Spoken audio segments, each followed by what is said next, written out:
더 중요한 것은 그 잘못 알고 있는 것에 명백한 방향성이 있다는 것입니다. 티니 사람들이 하는 행동은 돈이 생길 때마다 벽돌을 사는 것이라고 합니다. 여전히 좋지 않은 상황이다라는 것과 발전의 방향성을 가지고 있다라고 말하는 것 사이에서는 논리적으로 충돌하는 아무런 이유가 없다. 살 날이 그렇게 많이 남지 않았다라는 상황 속에서 이 책을 쓰는 일 하나만큼은 매달렸다고 하고요. 세상을 달리 보게 만드는 시각을 제공하는 인문 교양서로서 드물게 감동까지 함께 갖고 있는 그런 책이라고 정리할 수 있겠습니다.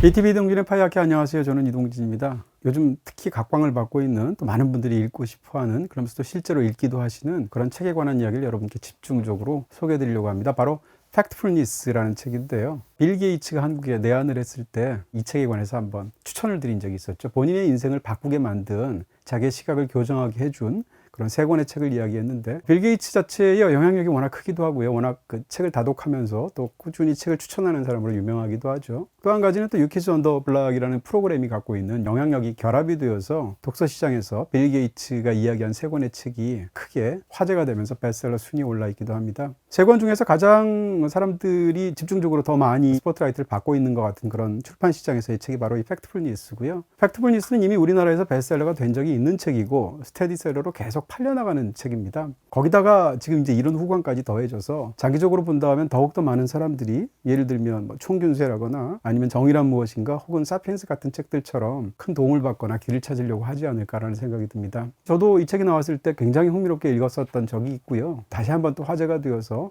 또 많은 분들이 보시는 책이니까 이 기회에 한번 이 책에 관해서도 여러분께 설명을 드리면 좋겠다는 생각이 들었습니다.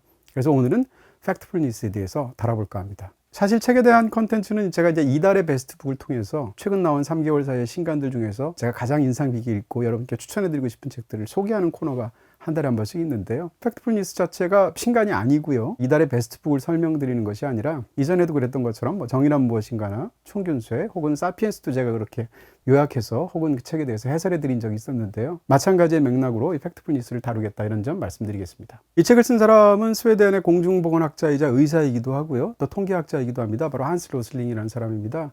정확하게 말씀드린다면 한스 로슬링이라는 사람과 그 사람의 아들 그리고 며느리, 이 세 명의 가족이 함께 쓴 책이라고 할 수 있는데요. 주 저자는 한스 로슬링인 것이죠. 흥미롭게도 이 책은 이와 같은 일화로 설명합니다. 바로 한스 로슬링이 어떤 본인이 겪은 아주 특이한 이야기를 설명하고 있는데요. 한스 로슬링은 어려서부터 서커스를 굉장히 좋아했다고 합니다. 서커스에 가서 자기가 연기를 하는 혹은 서커스에서 직접 참여하는 그런 사람이 되고 싶었던 어린 시절에 관한 이야기도 잠깐 하고 있는데요. 의대를 진학해서 수업을 듣고 있는데 교수님 한 분께서 이런 얘기를 하시는 거죠. 만약에 급하게 체하거나 혹은 굉장히 힘든 소화의 상황이 생기게 되면 한번 턱을 길게 내밀어 봐라 라고 이제 인체 구조에 대해 설명하면서, 턱을 앞으로 길게 내밀게 되면 식도가 곧게 펴진다라는 이야기를 하면서 그 증거로 긴 검을 삼키는 사람들의 엑스레이를 보여주면서 식도가 펴지는 그런 어떤 특정한 형태를 보여주었다는 것이죠. 그것을 본 순간 저자는 수업을 듣다가 몇 주 전에 있었던 일을 떠올리게 됩니다. 신체 반응 같은 것에 대해서 역시 수업에서 다루다가 학생들끼리 손가락을 목구멍에 집어넣으면 보통 구토 반응이 일어나게 되는데, 얼마나 깊이 집어넣어도 목구멍에 구토 반응이 견딜 수 있는가를 한번 놓고 가늠을 해봤다는 것이죠. 근데 그 의대생들 중에서 한스 로슬링이 손가락을 가장 깊숙이 집어넣어도 구토가 일어나지 않는 그런 사람인 것을 보고 친구들이 굉장히 놀랐던 일이 있었다는 거죠. 거기다가 주인공은 서커스를 워낙 좋아하니까 이 수업에서 본 두 가지 경험을 결합을 해서 나도 검을 삼키는 일을 할 수 있지 않을까라고 생각을 하게 되었다는 것입니다. 집에서는 사용할 수 있는 그런 검이 없고, 그래서 낚싯대를 집어넣었다는 거죠. 낚싯대를 목구멍에 넣어서 식도를 평평하게 해서 넣었는데 잘 들어갈 거라고 생각했는데 3cm 밖에 들어가지 않고 결국은 실패했다는 것입니다. 그래서 이것은 당연히 아무나 안 되는 것이구나 하고 포기를 했습니다. 그러다 세월이 3년이 지나서 의사로 활동을 하게 되는데요. 병원에 오게 된 어떤 환자가 직업을 쓰게 되는데 서커스에서 퍼포머로서 본인이 한다고 하고 특기는 검을 삼키는 것이라고 적었답니다. 그래서 치료를 다 해주고 나서 그 사람한테 물어봤다는 거죠. 자신은 말이죠, 제가 3년 전에 너무 한번 해보고 싶어서 낚싯대를 넣으려고 하니까 제대로 안 들어갔습니다, 이렇게 얘기를 하죠.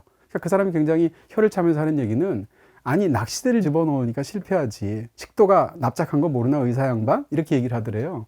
바로 그러면서 서커스에서 낚싯대를 삼키지 않고 검을 집어넣는 이유는 검이 평평하기 때문이다 라고 알려줘서 무릎을 쳤다는 거죠. 호기심이 거기서 끝나지 않고 해법이 있었다고 생각하게 된 한스 로슬링은 검을 넣는 법을 그때부터 연마하게 됩니다. 그래서 실제로 검을 깊숙이 넣는 일들을 하게 되는데요. 이런 본인의 신기한 장기에 대해서 사실은 한스 로슬링이 이제 국제적으로 수많은 강연을 했던 사람으로 유명하기도 한데, 강연 말미마다 검을 삼키는 연기를 보여준답니다.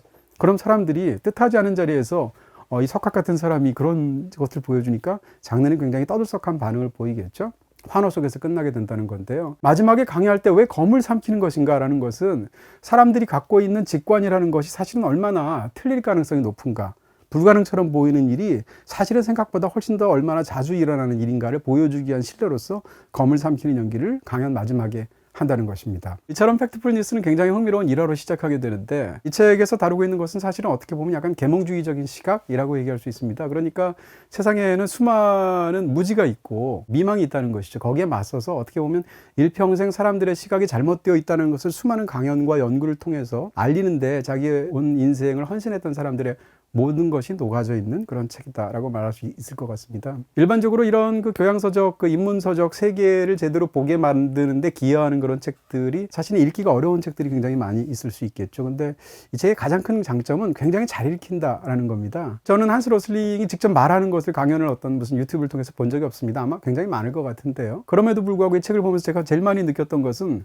저자가 말하는 목소리, 다시 말하면 저자가 내 옆에서 직접 말해주는 것 같은 그런 착각이 들 정도로 서술 방식이 굉장히 구어체에 가깝고 강연을 듣는 것 같고, 무엇보다도 굉장히 찬찬히 친절하게 설명을 하고 있기 때문에 이해에 커다란 어려움 없이 굉장히 잘 읽히는 책이다라고 이야기할 수 있겠죠. 이 책에서 말하고 있는 그 팩트풀니스라는 책은 우리말로 사실 충실성이라고 번역하게 됩니다. 그러니까 사실이 얼마나 충실한가에 대한 것을 명사형으로 표현하게 된 것인데, 이 저자가 견지하고 있는 세계관의 핵심이라고 말할 수 있겠죠. 이 책의 초반부에 보면 13개의 어떤 그 삼지선다 문제가 등장합니다. 전 세계 현재 어린아이들이 얼마나 예방접종을 받고 있는지부터 시작해서 초등학교를 마치는 여학생의 수가 전 세계에서는 대략 몇 퍼센트 정도 되는지, 아니면 무슨 평균 수명에 관한 부분이나 인구의 변화 가능성이나 이런 세계에 관한 지식을 다룬 삼지선다 문제를 모두 13개를 내놓고 있는데요. 그 중에 13번째 문제는 기후변화에 관한 것입니다. 사람들이 이제 기온이 점점 높아진다라는 것은 사실은 상식적으로 굉장히 많이 알고 있지 않습니까? 그래서 13번 문제의 경우는 삼지선다에서 정답률이 80%가 넘는다고 하는데요. 그거 외에 나머지 12개만 따졌을 때 이 사람이 굉장히 긴 시간에 걸쳐서 12,000명의 청중을 대상으로 해서 계속 설문조사를 한 거죠. 같은 문제를 가지고. 이 중에는 한국도 주요 국가로 있습니다. 근데 모두 몇 문제를 맞힐 것인가라는 거죠. 강의를 듣는 사람들은 평균적인 사람보다 굉장히 높은 지적 수준인 사람들이 많았습니다. 예를 들어서 노벨상 수상자도 있었고요. 세계 각국에서 이런 정치를 입안하는 사람들도 있었고, 그리고 굉장히 큰 기업을 운영하는 사람들도 있었죠. 근데 이 모든 12,000명의 사람들, 일반인을 포함한 이 사람들을 통해서 12문제를 물었을 때 사실 침팬지가 아무것도 모르고 막 찍는다고 하면 상식적으로 4문제를 맞출 수 있겠죠. 왜냐하면 삼지선다니까. 실제로 했을 때의 사람들이 맞추는 개수는 평균 2개였다고 하죠. 그 얘기인 즉슨 이 문제에 대해서 사람들이 철저하게 오해하고 있고 잘못 알고 있다는 이야기인데, 더 중요한 것은 그 잘못 알고 있는 것에 명백한 방향성이 있다는 것입니다. 다시 말하면 세계를 특정 방향에서 철저히 반대로 오해하고 있다는 것이죠. 이 책에서 계속 하고 있는 이야기는 그렇습니다. 실제와 달리 세상을 사람들은 어떻게 보고 있냐면 생각보다도 훨씬 더 위험하고 훨씬 더 혼란스럽고 훨씬 더 무서운 것으로 인식한다는 것이죠. 물론 세상은 무섭고 혼란스럽고 폭력이 어느 정도 남아있는 것들도 사실이라는 거죠. 그렇지만 사람들이 생각하는 것보다는 훨씬 더 안전한 곳이고 폭력이 적은 곳이고 세상은 점점 나아지고 있다라는 책을 이 책은 강변하고 있는 것입니다. 사람들이 왜 이렇게 잘못된 생각을 갖고 있는지를 포인트를 짚어가면서 그것을 교정하는데 이 책의 전 분량을 활용하고 있는 것입니다. 비다이렉트 샵에서는 모두 다 가능. 비다샵 가능. 이 책을 읽다 보면 사실은 굉장히 인간적인 감동 같은 것도 느껴집니다. 왜냐하면 저자가 적극적으로 자신의 사례들을 원용하면서 통계학자의 책답게 수많은 자료들과 수치들과 도표와 그래프들이 나옴에도 불구하고 기본적으로 매 챕터마다 본인의 이야기로 시작을 하고 있습니다. 자기 어떤 과거에서 느꼈던 많은 이야기들, 그 이야기들 중에 상당수는 실패담이었던 것인데요. 이런 생각을 견지하고 있는 본인조차도 자기가 어떤 실패를 겪었는지를 고백하는 방식으로 시작을 하고 있고, 그러면서 거기에 대해서 철저히 사실을 근거를 대면서 사람들의 생각이 왜 잘못된 방향으로 보고 있는지를 드러내고 그것을 교정하려고 하는 쪽에 받쳐져 있는 책이라서 무척이나 흥미로운데요. 이런 책들이 갖고 있는 것보다 훨씬 더 뜨거운 책이라고 얘기할 수 있고, 거기에 대해서 사람들에게 알려주고 싶은 어떤 열망이나 의지나 이런 것들이 그야말로 문장 속에 담겨 있기 때문에 굉장히 사람들에게 다가오는 그런 면이 강력한 책이다, 이렇게 말씀드릴 수가 있죠. 제가 조금 전에 감동적이라고 말한 부분은 본인이 주장하는 바를 위해서 거기에 이제 들게 되는 본인의 사례들은 사실은 밝혀도 되는 정도에만 멈추는 경우가 굉장히 많습니다. 근데 이 책에서 밝히고 있는 저자들의 실패하담은 와, 이런 것까지 어떻게 이 사람이 말을 할까라고 싶을 정도로 그 사람이 갖고 있는 어떤 정직성이나 솔직함이나 이런 얘기를 해서까지도 알리고 싶은 어떤 열망 같은 것을 고스란히 느끼게 해주기 때문에 감동적이라는 건데요. 대표적으로 이 책의 마지막 챕터에 등장하게 되는 다급한 본능이라는 것을 경계하기 위한 본인의 일화는 이렇습니다. 1980년대 초반에 모잠비크에서 의사로서 활동을 했습니다. 굉장히 가난한 환경 속에서 거기서 이제 치료를 하기 위해서 굉장히 본인은 고군분투하고 있었는데 거기에 갑자기 이상한 질병들이 창궐하기 시작하는 것이죠. 병에 걸리기 시작하면 몇 시간이 지나지 않아서 하반신이 완전히 마비가 됩니다. 경우에 따라서는 눈이 멀기도 하고 목숨까지 위험해지는데 짧은 기간 안에 이런 환자들이 기하급수적으로 굉장히 많이 늘고 있는 것이죠. 이런 상황 속에서 이 병에 대해서 판단을 해야 되는데 저자의 입장에서는 독에 중독된 것처럼 보이는데 사실은 거기에 대한 확신이 아직은 할 수가 없고 이 병이 최악의 경우에 전염 가능성이 있을 수도 있다라는 판단이 드는 것이죠. 이 상황에서 본인이 고민하고 있는데 당시에 이 병이 창궐하게 된 시의 시장이 찾아와서 한스 로슬링에게 자문을 구합니다. 이게 혹시 전염 가능성이 있는 병이 아니냐라고 시장이 말을 하면서 이 도시를 쉽게 얘기하면 폐쇄시켜서 외부로부터 들어오는 버스 같은 걸 막아야 되지 않느냐고 물어보는 것이죠. 거기에 대해서 이제 한스 로슬링이 어떻게 해야 될지 굉장히 걱정하면서 아직 사실은 전염 가능성이라는 것이 확정하게 된 것은 아니다라는 식으로 말을 하게 되니까 시장이 아주 패부를 찌르는 말을 합니다. 그러면 당신은 왜 당신의 가족을 피신시켰습니까? 라고 말을 하는 거죠. 사실은 전염 가능성이 있다고 마음속에 생각을 했기 때문에 자기 아내와 자식들은 거기에서부터 외곽으로 사실은 피신을 시켰던 그런 상황이었던 건데요.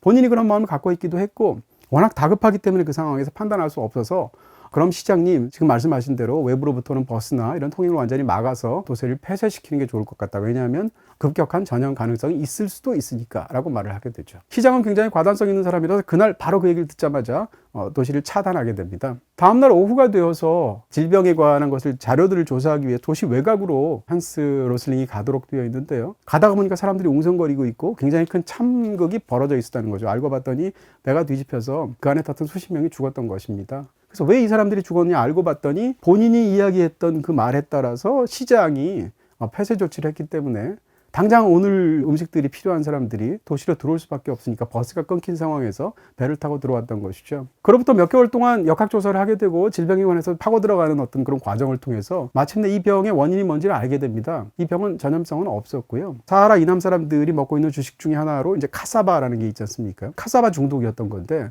이 카사바라는 식물의 특성이 어떤 건가 하면 먹을 수는 있는데 이 안에 독성 같은 것이 굉장히 많아서 그 과정에서 여러 가지 거르는 과정을 써야 되는데 대략 한 그 당시로서는 3일 정도 걸렸다는 거죠. 그때 당시에 이 모잠비크에서 이 카사바가 흉작이 일어나게 됩니다. 많이 생산이 되지 않으니까 정부 입장에서 카사바를 비축을 해야 되니까 비싼 값에 이 농부들로부터 사들이기 시작합니다. 농부들 입장에서는 어쨌건 수확을 했는데 지금 정부가 비싼 값에 파니까 이걸 모두 다 정부에 팔게 됩니다. 굉장히 짧은 기간 안에 카사바를 전부 다 팔게 되니까 정작 먹을 음식이 없게 되는 것이죠. 가난한 농부들이 먹기 위해서 아직 채 수확이 덜 끝난 그런 카사바를 캐내서 그것을 이런 3일간의 정제 과정을 거치지 않고 바로 먹어서 결국은 이런 중독에 이르게 되었다라는 것이 그 결론이었던 것입니다. 물론 그 당시엔 몰랐겠죠. 하지만 이런 상황 속에서 본인이 이 다그치는 시장 입장에서는 그럴 수밖에 없었을 것이고 그 상황에서 다급하고 공포에 질리다 보니까 거기에 대해서 얘기를 했던 것 때문에 수십 명의 사람들이 죽는 결과를 일어나게 되었다라는 걸 얘기하고 지난 35년 동안 사실은 자기가 너무 죄책감이 커서 마음속에 간직했는데 이 책을 쓰면서 처음으로 자기가 밝히는 사실이다라고 고백하고 있습니다. 그가 실패담을 고백하는 이야기 속에 갖고 있는 어떤 말하자면 진정성이라고 그럴까요? 아니면 그 사람의 용기라고 할까요? 이런 것들 통해서 사실은 굉장히 큰 감동을 주는 부분까지 책의 곳곳에 배어 있다 이런 얘기를 드릴 수가 있죠. 본인의 사례뿐만이 아닙니다. 사람들이 흔히 보고 있는 것들을 얼마나 많이 잘못 판단하는 것인가에 대한 예화들도 굉장히 많은데 예를 들어서 튀니지 같은 곳을 서구의 사람들이 여행하게 될 때 곳곳에 이렇게 집을 짓다만 흔적들이 너무 많다는 겁니다. 그걸 보게 되는 유럽의 관광객들은 뭐라고 말을 하냐면 튀니지 사람들이 게을러서 앞날에 대한 어떤 판단을 제대로 하지 못해서 그러니까 무계획적으로 하다 보니까 집을 짓다 마는구나라고 그래서 굉장히 하찮게 여기는 그런 경우들이 많다는 거죠. 알고 보면 사실이 굉장히 다르다는 겁니다. 튀니지 입장에서 본다면 자산이 생길 때마다 그걸 은행을 통해서 그 자산을 불려나가는 행위를 하기가 어렵다라는 것입니다. 이런 상황 속에서 튀니지 사람들이 하는 행동은 돈이 생길 때마다 벽돌을 사는 것이라고 합니다. 왜냐하면 벽돌 가격은 상대적으로 안정이 되어 있고 그 가치가 장기적으로 계속 올라가고 있기 때문에 일반적으로는 벽돌을 산다는 건데요. 근데 벽돌을 사가지고 집에 이렇게 쟁여놓기만 하면 절도 위험성이 있거나 부서질 수도 있거나 이렇다는 것이죠. 그러니까 사놓은 벽돌을 집에 붙인다는 것입니다. 다시 말하면 그때그때마다 본인의 재산을 저축을 하는 것을 벽돌을 사는 행위를 통해서 하게 되고 그 벽돌을 통해서 집을 증축하는 과정을 통해서 그것을 표현하게 된다는 것인데 이게 장기적으로 10년, 15년간 이어지도록 된다는 것이죠. 어떻게 보면 튀니지의 환경 속에서는 굉장히 현명한 그런 방식의 투자 방식일 수도 있다는 것이죠. 그렇지만 그런 맥락을 알지 못하는 사람 입장에서 보면 굉장히 게으르거나 무계획적인 것으로 보일 수밖에 없다. 라는 이야기를 하고 있습니다. 이와 같은 기본적인 생각의 토대에서 한스 로슬링은 본인의 견해를 사람들이 왜 이토록 잘못 생각하는 것인가에 대해서 다양한 어떤 견해들을 들어가면서 그것에 각각 본능이라는 이름을 붙여가면서 하나씩 혁파해 나가는 방식으로 이 책을 쓰고 있습니다. 대표적인 것이 바로 공포 본능이라는 것일 텐데요. 그러니까 사람들이 공포에 질렸을 때 얼마나 잘못된 판단을 하는가라는 것을 이제 이야기를 하면서 왜 사람들은 그토록 공포에 관해서 귀를 기울일까를 먼저 서술하게 됩니다. 가장 큰 이유는 공포에 관한 그런 정보들이 뉴스들이 가장 많이 들려오기 때문이다라는 것을 일단 이 저자는 이야기하고 있는데요. 대표적으로 이제 우리가 현대사회에서 현대사회뿐만 아니라 인간이 살아나가는 과정 속에서 매일매일 수많은 정보들이 다양하게 우리한테 입력되는 그런 과정을 거치게 되죠. 근데 그런 수많은 정보를 일일이 다 신경을 쓰다 보면 사실상 살아갈 수가 없는 그런 상황이 되죠. 그러니까 우리한테 들어오게 되는 수많은 시각 정보, 청각 정보, 또 다른 수많은 어떤 감각 정보들을 우리는 차단해 나가는 방식으로 그중에서 걸러서 일부만 받아들이는 방식으로 가져가게 되는 것인데요. 다시 말하면 수많은 정보들 사이에 어떤 경쟁이 있다고 했을 때 우리에게 보다도 잘 들어오는 정보는 어떤 것인가라는 거죠. 그것은 상당 부분 공포에 관한 정보다라는 것입니다. 바로 그렇기 때문에 언론 입장에서도 이 공포를 자극하는 뉴스를 내보내게 됐을 때 주목도가 훨씬 더 높게 되고 조회수가 높게 되고 신문의 발행 부수가 많아지게 된다는 것이죠. 사실 이제 언론사에서 흔히 기자가 되면 듣는 어떤 굉장히 유명한 명언 같은 것이 있습니다. 그것은 개가 사람을 몰면 뉴스가 안 되고 사람이 개를 몰면 뉴스가 된다. 다시 말하면 특별한 일, 그 다음에 사람들이 굉장히 두려워하는 일 혹은 이상한 일 이런 것에 초점이 맞추어지게 된다는 그런 어떤 금언 같은 것일 텐데요. 이런 상황 속에서 저자는 예를 들어서 사람들이 전 세계 문화권을 통틀어서 가장 기본적으로 공포를 갖고 있는 것이 어떤 것인가를 한번 조사를 하게 될 때 대충 4가지를 주로 말하는 경우들이 많다는 거죠. 하나는 뱀에 대한 공포, 거미에 대한 공포, 높은 곳에 대한 공포, 협소한 공간에 대한 공포 같은 것들입니다. 이 4가지는 진화적인 어떤 과정에서 보았을 때 인간의 생존의 확률을 높이는데 굉장히 기여하는 유용한 공포였을 것이라는 겁니다. 예를 들어서 뱀이 굉장히 많은 그런 어떤 자연적인 환경 속에서 인간이 살아간다면 어떤 막대기를 보고 그것을 뱀이라고 생각하는 사람들이 뱀을 보고 막대기라고 생각하는 사람보다 훨씬 더 살아남을 확률이 높았다는 것이고 우리는 뱀을 막대기로 착각한 사람이 아니라 막대기를 뱀으로 착각한 사람들의 후예들이라는 것이죠. 그런 측면에서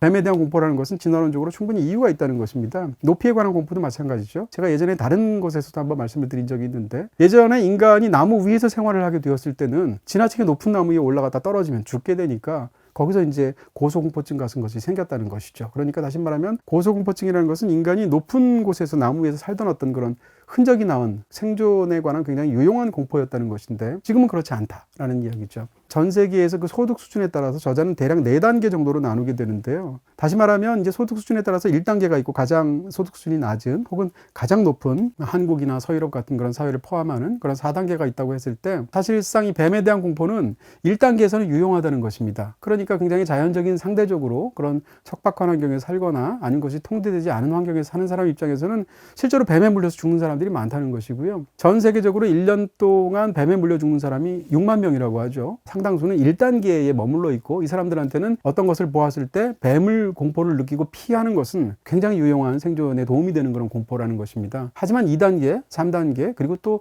우리 같은 4단계 같은 그런 경우에 이르게 되면 뱀에 대한 공포는 사실상 별로 느낄 필요가 없다는 것입니다. 이런 상황에서 오히려 뱀에 대해서 지나치게 무서워하는 것은 득보다는 오히려 실임하는 공포라는 것이죠.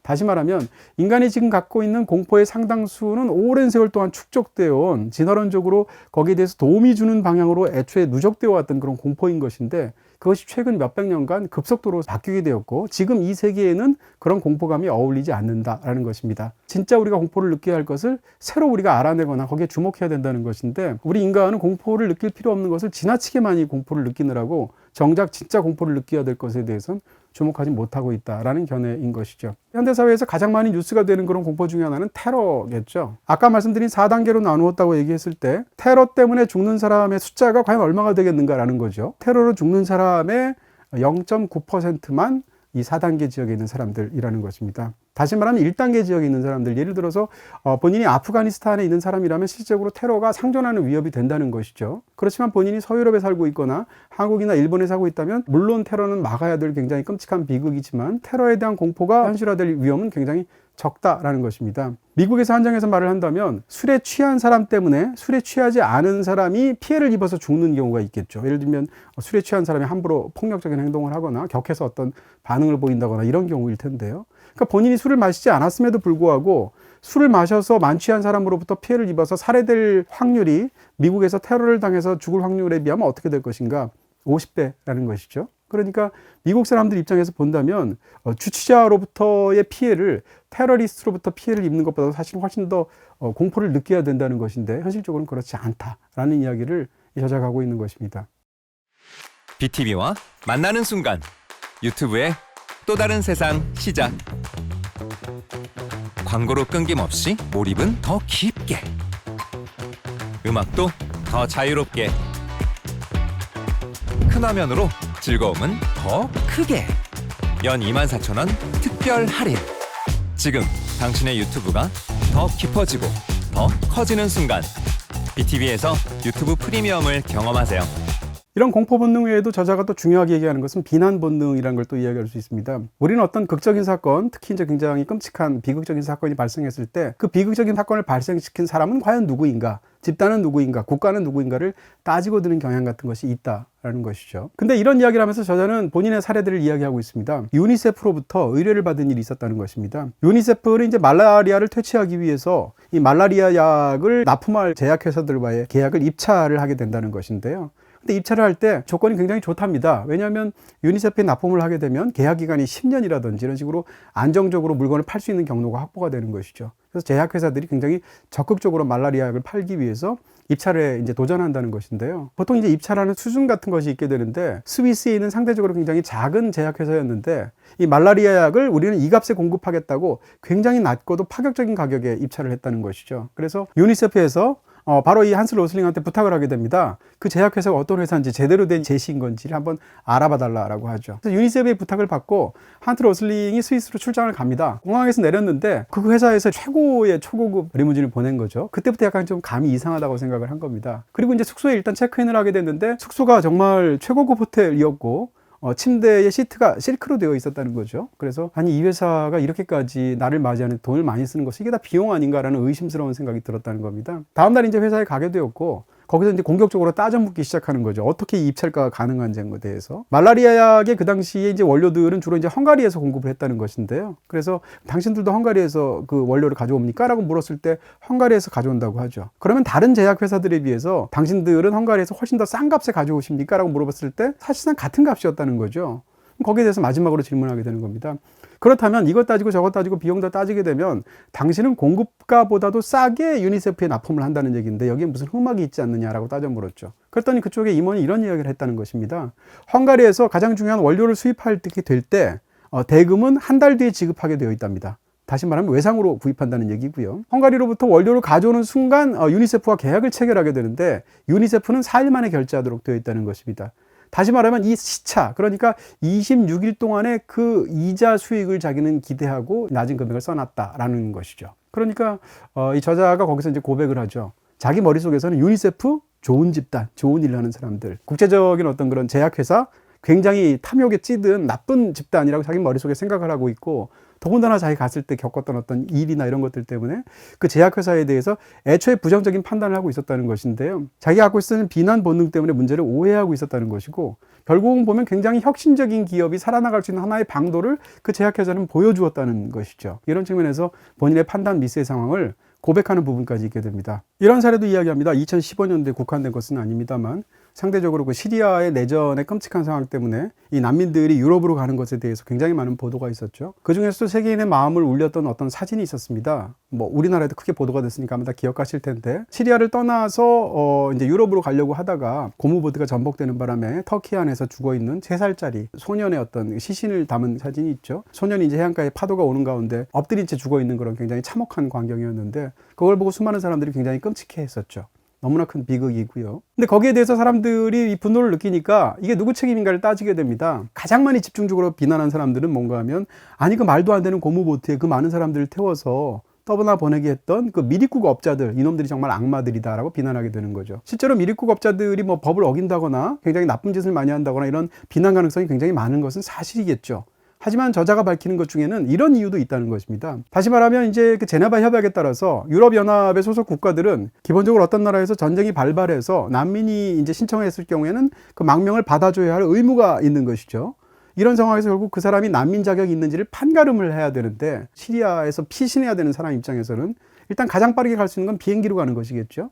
근데 공항에 가서 본인이 난민이다 얘기하고 비행기를 타려고 하면 항공사 직원들이 다 커트를 한다는 거죠. 그 사람이 난민인지 아닌지를 짧은 시간 안에 체크인 과정에서 판단할 수가 없으니까. 그러니까 그 사람들은 비자를 볼 수밖에 없고 비자가 없는 난민이라고 주장하는 사람들에 대해서 비행기 탑승을 거절하게 된다는 것이죠. 그럼 비자를 받으면 될 거 아니냐라고 생각하겠지만 비자를 받기 위해서는 현지에 있는 유럽의 나라의 영사관이나 대사관이나 이런 데서 처리를 해야 되는데 판단할 만한 충분한 자료라든지 이런 것들이 없다는 거죠. 그런 상황에서 비자를 발급하기가 어려운 측면이 있다는 것입니다. 난민들 입장에서 결국 바다로 가야 되는데 그러면 바다로 미리국 업자한테 가는 것이 불가피하다 하더라도 그들 입장에서 배라도 안전한 것을 타야지 왜 미리국 업자들은 이 인간 악마들은 이 고무보트의 사람들을 태워가지고 결국은 수도 없이 전복해서 사람을 죽게 만드는가라고 비난할 수 있겠죠. 물론 그런 비난 가능성이 충분히 있겠지만 그중에는 어떤 사정이 있냐면 유럽연합의 정책상 난민들을 운송하다가 발각이 될 경우에 배는 무조건 몰수하도록 되어 있답니다. 다시 말하면 배의 선주 입장에서는 배가 한 번 쓰고 버리는 배라고 생각을 해야 된다는 것이죠. 그러니까 발각이 되어서 버려도 상관없는 것을 찾다 보니까 고무보트를 이용하게 되었다는 것입니다. 물론 이렇게 한다고 해서 그들의 모든 책임이 면책되는 것은 당연히 아닐 것이고요. 그럼에도 불구하고 이런 사실을 알 때와 모를 때의 그 판단의 기준은 달라질 수도 있다라는 이야기죠. 이런 그 비난 본능에 대해서 사람은 기본적으로 어떤 끔찍한 일을 겪게 될 때 우리는 그것이 특정한 개인이 굉장히 나쁜 의도를 가지고 있고 또는 그 나쁜 의도를 실제로 현실화할 수 있는 힘을 가지고 있다라고 가정하는 경향이 있다는 것입니다. 근데 사실은 많은 경우에 그렇지 않고 대부분의 경우의 비극은 굉장히 복잡하고도 책임 소재를 한두 사람에게 따지기 어려운 경우, 한두 나라나 한두 집단에 따지기 어려운 경우가 너무 많다라고 이 책은 이야기하고 있습니다. 지금 현재 세계의 어떤 그런 이산화탄소 배출량 같은 걸 보면 절대량의 상당 부분이 예를 들면 인도나 중국 같은 데서 나온다는 거죠. 거기에 대해서 이 4단계 국가들, 상대적으로 예전에 선진국이라고 불렀던 국가들 입장에서는 인도와 이 중국 같은 나라가 사실은 이런 대기 오염, 수많은 기후 변화에 대해서 책임이 있다라고 이제 비난을 한다라는 것이죠. 근데 여기에 대해서 저자는 이런 이야기를 합니다. 지금 대기에 포함되어 있는 이산화탄소, 축적된 이산화탄소는 사실상 거의 대부분이 지난 50년간 4단계 국가들이 배출한 것들이다라고 일단 이야기를 하고 있고요. 지금만 따져도 예를 들면 인도라든지 중국이 상대적으로 배출량이 많은 건 그 나라의 인구랑 관련이 되어 있다는 것이고요. 이걸 1인당으로 따지게 되었을 때 지금 현재 단계에서도 비교를 하게 되면 캐나다가 훨씬 더 많은 걸 배출하고 있다는 것입니다. 캐나다의 1인당 이산화탄소 배출량은 인도의 8배라고 하고요. 중국의 2배라고 합니다. 절대량을 가지고 비난하는 것은 굉장히 이상한 처사다라고 이야기하죠. 그렇기 때문에 국제적인 어떤 기후 문제에 있어서 원흉은 바로 인도다, 중국이다라고 말할 수 없다라는 이야기죠. 거기다가 이제 국제적으로 보게 되면 대부분의 국가들은 점진적으로 계속 발전해 오고 있다는 것이고요. 사람들의 생각하고 달리 발전이 정체되어 있고 오랜 기간 동안 계속 제자리 걸음을 하고 있는 나라는 사실은 몇 나라 되지 않는다고 하죠. 그 중에서도 지도자가 유독 공격적이고 폭력적이고 파괴적이고 혹은 내전을 겪고 이런 상황을 제외하게 되면 지도자가 웬만큼 무능해도 웬만큼 잘못된 정책을 써도 그 나라는 기본적으로 수십 년간의 상황 속에서 점진적으로 계속 발전하는 것이 사실이라는 것입니다. 다시 말하면 지도자 한 명이 그렇게까지 결정적으로 한 나라의 어떤 경제적인 발전이나 사회적인 발전을 이끌어내지 못한다는 것이고요. 그런 측면에서 보면 발전을 이끌어내는 것은 지도자가 아니라 대부분의 국민이다라는 사실을 이 책은 역설하고 있습니다. 바로 이렇기 때문에 특정한 한두 사람한테, 특정한 한두 집단한테 혹은 나라한테 지금 지구에서 일어난 그런 비극의 책임을 모두 다 전가시켜서 비난하는 것은 사실과 어긋난 경향일 수 있다라는 것을 팩트풀니스라는 그런 토대에 따라서 밝혀내고 있는 것입니다. 그러면서 굉장히 인상적인 말을 하게 되는데요. 영웅을 찾으려고 하지 말고 시스템을 찾고 악당을 찾으려고 하지 말고 원인을 찾아라 라는 말을 하게 되는데요. 사실은 이건 제가 영화를 볼 때나 판단을 할 때나 자주 떠올리는 어떤 그런 부분과 일치하는 부분이기도 합니다. 그런 측면에서 이 저자가 이야기하고 있는 비난 본능에 대한 그 반대편의 이야기가 굉장히 큰 설득력을 갖고 온 것으로 저한테도 다가오기도 하는 것인데요. 한스 로슬링이 이와 함께 또 다른 그 경계해야 된다고 말하는 것 중에 하나가 바로 간극 본능도 있습니다. 흑백 논리라고 이야기할 수도 있을 것 같은데요.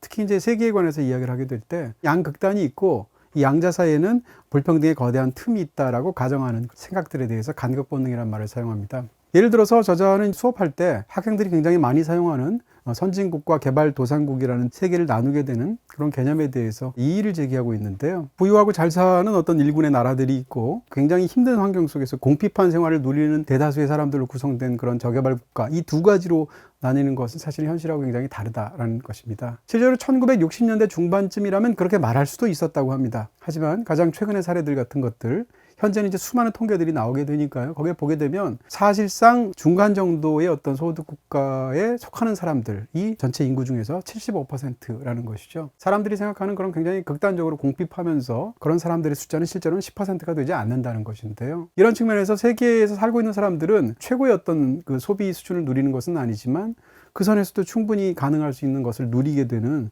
2단계, 3단계의 국가들, 그리고 또는 그런 소득을 가진 사람들이 거의 대부분이다. 이런 이야기를 하고 있습니다. 그럼에도 불구하고 왜 사람들은 극단적으로 양극단이 있고 양자 사이에는 건널 수 없는 심연이 있게 되고 불평등의 거대한 틈이 있다라고 생각하는 것일까? 거기에 대해서는 사람들이 일단 기본적으로 이 4단계 국가에 속하는 사람들 혹은 그런 소득에 있는 사람들일수록 까마득히 위에서 내려다보고 있다는 것이죠. 높은 건물 위에서 아래층을 한번 내려본다고 가정을 하게 되면 건물이 2층 높이든 4층 높이든 5층 높이든 별로 상관없이 다 낮은 건물로 보인다는 거죠. 하지만 그냥 맨 땅에 있는 것과 2층 건물에 사는 것과 5층 건물에 사는 것은 예를 들면 그 삶의 환경이라는 부분에서 큰 차이가 있고 굉장히 유의미한 차이가 있다. 고급 승용차를 운전수가 있는 상황에서 항상 이동해야 되는 사람 입장에서는 차를 직접 모르는 사람이 있다거나 아니면 오토바이를 타는 사람, 자전거를 타는 사람, 샌들을 신고 걸어야 하는 사람 아니면 맨발로 걸어야 하는 사람 사이에서의 차이가 없는 것으로 보일 수도 있다는 거죠. 그럼에도 불구하고 지금 말씀드렸던 5가지는 사실상 이동 수단이라는 측면에서 이동 방식이라는 측면에서 굉장히 큰 차이가 있다는 것이고요. 다시 말하면 까마득히 높은 곳에서 바라보려고 하는 시선이 이런 것들을 왜곡시킨다라는 이야기를 하고 있습니다. 한 가지만 더 설명을 드린다면 부정 본능에 대해서 말씀드릴 수 있을 것 같습니다. 그러니까 사람들이 13개의 문항을 주었을 때 특정한 방향으로 굉장히 많이 틀린다는 건데 그 특정한 방향은 부정적인 방향이라고 볼 수 있겠죠. 왜냐하면 세상이 실제로 그런 것보다도 훨씬 더 위험하고 혼란스러운 것으로 사람들이 생각하기 때문이라는 건데요. 왜 사람들이 이렇게 부정적으로 세상을 바라볼까라고 했을 때 저자는 몇 가지 이유를 역시 말을 하고 있습니다. 첫 번째로 말하는 것은 과거를 미화하는 경향이 있는 사람의 어떤 습성들 때문이라는 거죠. 예를 들어서 개인도 어린 시절이나 자기가 지나온 과거를 굉장히 아름답게 미화해서 생각하는 그런 경향이 있고요.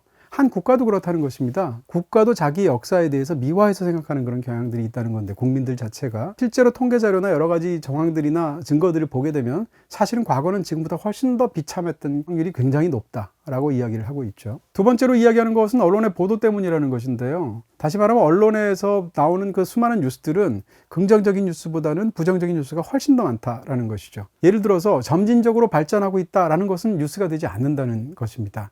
급격하게 변화가 있고 그 중에서도 나쁜 쪽으로 급격하게 변화가 있다라고 했을 때 뉴스가 먹힌다는 것이고요. 이것은 언론인들이 특별히 사악해서가 아니라 언론인들 스스로도 부정적인 편향과 부정적인 본능을 가지고 세상을 잘못 읽어내기 때문이다라고 저자는 이야기하고 있습니다. 마지막으로 세 번째로 저자가 이야기하는 것은 어떤 건가 하면 부정적으로 말을 하면 좀 더 도덕적으로 보이니까 라는 이야기를 하고 있습니다. 세상이 이렇게 여전히 나쁜 것처럼 보이는데 이 상황 속에서 세상은 계속 발전하고 있다라고 말하면 그 말하는 사람 스스로가 내가 너무 냉정해 보이는 거 아니야? 라는 어떤 그런 생각을 가지게 된다는 것이죠. 그런 상황에서 세상의 고통을 강조해서 말할수록 좀 더 도덕적으로 보이는 것으로 사람들이 생각하기 때문이라는 것인데요. 그런데 저자는 거기에 대해서 인큐베이터에 관한 이야기를 하고 있습니다. 인큐베이터에 어떤 아이가 들어가게 된다면 출산 상황 속에서 아이가 좀 더 케어를 받아야 되고 보호를 받아야 하는 환경 속에 이제 들어가게 된다는 뜻이겠죠. 다시 말하면 아이의 상태가 좋지 않다는 것이죠. 그렇지만 인큐베이터에서 제대로 치료받는 과정 속에서 아이가 회복될 수 있고요. 그러다가 한 2, 3주가 지났다고 얘기했을 때 그 아이가 여전히 인큐베이터에 있다라는 사실은 아이가 여전히 상태가 좋지 않다라고 말할 수 있죠. 하지만 2, 3주 전에 비해서 아이는 상태가 많이 좋아졌다라고 말할 수 있죠. 다시 말하면 지금 상황이 여전히 좋지 않은 상황이다라는 것과 여태까지 지나온 그런 방향성 자체가 발전의 방향성을 가지고 있다라고 말하는 것 사이에서는 논리적으로 충돌하는 아무런 이유가 없다라는 것입니다. 다시 말하면 지금 상태가 여전히 개선의 여지가 있고 여전히 세상에는 고통이 많다라고 느끼는 것과 그럼에도 불구하고 세상은 조금씩 점점 더 발전하고 있고 세상의 고통은 점점 줄어나가고 있다라고 말하는 것은 충분히 양립 가능하다라는 이야기죠. 그런 측면에서 부정 본능이 어떤 잘못된 토대에 있는지를 저자는 설명하고 있습니다. 사실은 부정적인 이런 뉴스들이 왜 먹히고 사람들이 더 부정적인 편향을 갖느냐에 대해서 이 책에 나온 것은 아니지만 저는 이런 생각도 하게 됩니다. 예를 들어서 인류가 살아오는 과정 속에서 생존이 직접적으로 위협받는 환경 속에서는 긍정적인 뉴스보다 부정적인 뉴스의 값어치가 훨씬 더 높습니다. 왜냐하면 긍정적인 뉴스를 놓치면 그냥 하루의 식량을 놓치거나 하루의 편안함 정도를 놓치는 거지만 부정적인 뉴스를 놓치면 생명의 위협을 받고 죽을 수도 있으니까 그런 측면에서 똑같은 뉴스에 대해서 사실은 인류는 오랜 세월 동안 부정적인 뉴스에 귀를 기울이면 좀 더 생존 가능성이 높아지는 것으로 이런 부정 편향이 사실은 어떻게 보면 효험을 가지고 인류에게 작용한 측면이 있다는 것이죠. 하지만 지금은 이제 그때와 완전히 다른 세상을 살게 되는 것이고요. 그런 측면에서 우리가 오랜 세월 이렇게 저절로 갖고 있는 그런 어떤 생각들, 편향들 같은 것이 지금 세계에 얼마나 맞지 않는지에 대한 부분도 사실은 저자도 다양한 방식을 통해서 또 다른 사례를 통해서 집중적으로 이야기를 하고 있습니다.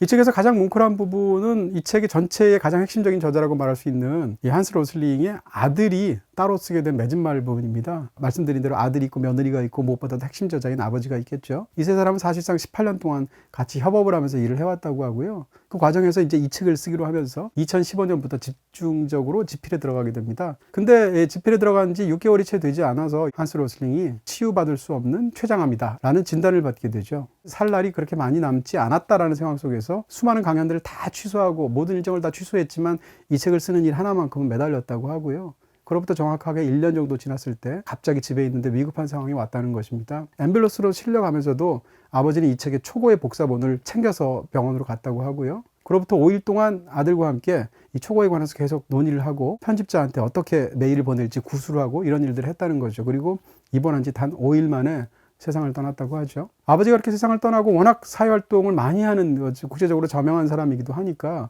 굉장히 수많은 사람들이 애도를 표시를 하기도 하고 장례식도 굉장히 성대하게 열린 것 같은데요. 장례식 중에는 친구 중에서 검을 삼킬 줄 아는 의사가 와서 검을 삼키기도 했다고 하고요. 아버지를 기리면서 마지막 추도식 때는 마이웨이를 많은 사람들이 합창을 했다고 합니다. 프랭크 시나트라의 노래 마이웨이를 불렀던 이유는 아버지는 평생 사실은 노래를 자기가 별로 안 좋아한다고 얘기하고 자기는 음치라고 이야기를 했던 사람이라고 하죠. 근데 몇 년 전에 아버지랑 우연히 막내 아들이 통화를 하게 되었는데 통화가 끝난 줄 모르고 켜놓은 상태에서 운전을 계속했다는 거죠. 근데 노래가 마이웨이가 나오고 있었고 아버지가 정말 차가 떠나갈 정도로 큰 소리로 마이웨이를 부르는 것을 막내 아들이 웃으면서 녹음을 했다는 것입니다. 그래서 현장에서는 그것을 틀었던 것 같고요. 추도식에서 마지막은 모든 사람들이 마이웨이를 부르는 것으로 끝났다고 합니다. 이런 이야기를 이제 아들이 담담하게 적으면서 아버지와 함께 꿈꾸었던 사람들의 오해와 편견과 무지를 몰아내는 지난 18년간을 회고하면서 이 맺은말이 끝나게 되는데요. 이 책은 시작부터 마지막까지 세상을 달리 보게 만드는 시각을 제공하는 그런 인문 교양서로서 드물게 감동까지 함께 갖고 있는 그런 책이라고 정리할 수 있겠습니다. 이 팩트풀니스를 보시고 나서 관련된 영화로 제가 떠오르는 것은 바로 A Perfect Day라는 영화입니다. 무척이나 뛰어난 훌륭하고도 굉장히 보고 나면 마음이 훈훈해지는 그런 영화라고 할 수 있고요. 보스니아 내전 당시에 그곳에서 활약했던 NGO 단체, 국제구호단체 요원들 사이에서 벌어지는 이야기. 어떻게 보면 전쟁 영화라고 말할 수도 있을 텐데 전쟁 영화의 일반적인 결합하고 완전히 다른 반대편에서 굉장히 흥미로운 이야기를 따뜻하게 전해주는 좋은 영화라고 할 수 있겠습니다. BTV 플러스에서 보실 수 있습니다.